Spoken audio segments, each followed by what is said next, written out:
Hi, Andrew Kramer for CreativeCow.net.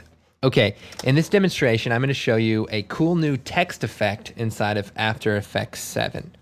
Okay, as you can see, the text comes in and per character blurs into focus. Very cool. Now, I've also added a lens flare on top of it just to kind of give it a little more flavor. Let's get started. I have a blank composition here. I'm going to take the text tool, click in the center of the area, and I'm going to type my movie. Okay, and just center this a little bit better. Next thing I'm going to do is set up the animation properties. So I'm going to scroll down and I'm going to give myself a little bit more room here. I'm going to go to the text properties and add an animate operator. I'm going to add a scale. I'm going to add to this animate operator a property that is the opacity as well as the fancy new blur that you'll notice right here. Okay. I'm going to scale it up, maybe 300%. As you can see, it kind of scales up our text. I am going to bring the opacity down to 10%, and I'm going to blur it out, say 100. So the next thing I'm going to do is set a keyframe for the range selector. Basically what the range selector is, it kind of sets where the animation starts and where it ends on your text. Also in the options, we can set the grouping alignment to be centered. So instead of it being kind of top heavy, we can change the y-axis to be negative 50% so that our animation comes across the center.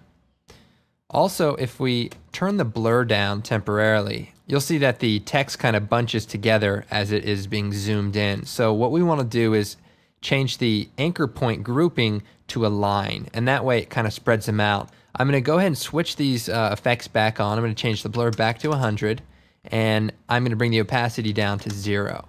Okay, the next thing we have to do is actually animate the offset so that our animation kind of comes into play. So let's go ahead and change the offset to plus 100 and turn on the stopwatch to set a keyframe, move forward to about 1.5 seconds, and bring this down to negative 100. Now, what's going to happen is it's going to animate out and then it's going to animate back in, but we're going to go ahead into the advanced area and we're going to set this to the shape of a ramp down. And what that's going to do is bring it in kind of slowly, but the offset will finish completely, so it won't come back and zoom out. So let's go ahead and set a few things up. As you can see during the animation, it seems to be a little abrupt when it gets to the low position at the end of the animation for each character. So we're going to slow that down on the ease low and make this, say, 90%.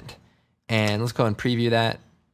Okay, so as you can see, it kind of comes in fast and then slows to a nice ease as it finishes. We can also bring the zoom up. I'm going to hit the space bar to the hand tool to drag down here. I'm going to scale it up even more to, say, 400%. And preview that. Okay, let's go ahead and add a few of those enhancements that I showed you earlier. So I'm going to make a new solid, and I'm going to make it kind of a medium dark blue, like maybe right there. And I'm just going to drag this and put it below my movie effect.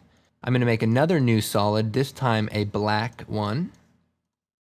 And I'm going to put this right over the blue layer. I'm going to select the elliptical mask tool and double click on it, and it'll add a mask to my black layer. I'm going to hit the letter F to bring up the feather properties. I'm going to feather it, maybe 150, and then I'm going to take the mask property and subtract it, so that is just a vignette around the edges. Also, I'm going to make a new solid for the lens flare, a black solid, and I'm going to go Effect, Generate, Lens Flare. I'm going to change it to the 105mm prime lens flare. Zoom out here, and I'm going to change the mode on the lens flare layer to add.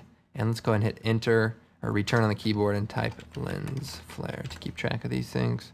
And we'll call this mask and background. Okay. Back to the lens flare layer, and I'm going to select the name lens flare, and the monitor operator will show up, and that's this little thing. I'm going to move this over to the far left, set it right here just off the frame. I'm going to turn on the stopwatch for the flare center. If we just move that over, that's flare center.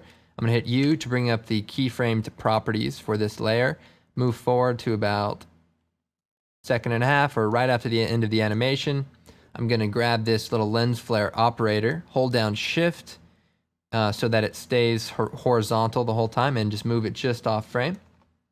As you can see, it just flies off. And then I'm going to select the flare center name, hit F9 to add Easy Ease keyframes to each of these. You can also select them individually, right-click, Keyframe Assistance, Easy Ease. Next thing we're going to do is change the My Movie effect and make that also add, so that when it comes in, if I shut the lens flare off, you see it kind of blends with the background a little bit better and kind of gives it a kind of a hotter effect. So anyway, with that lens flare on, I'm going to go ahead and preview it. I hope you find this tutorial useful, and thanks for watching. I'm Andrew Kramer for CreativeCow.net.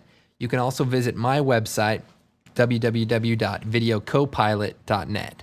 Thanks again.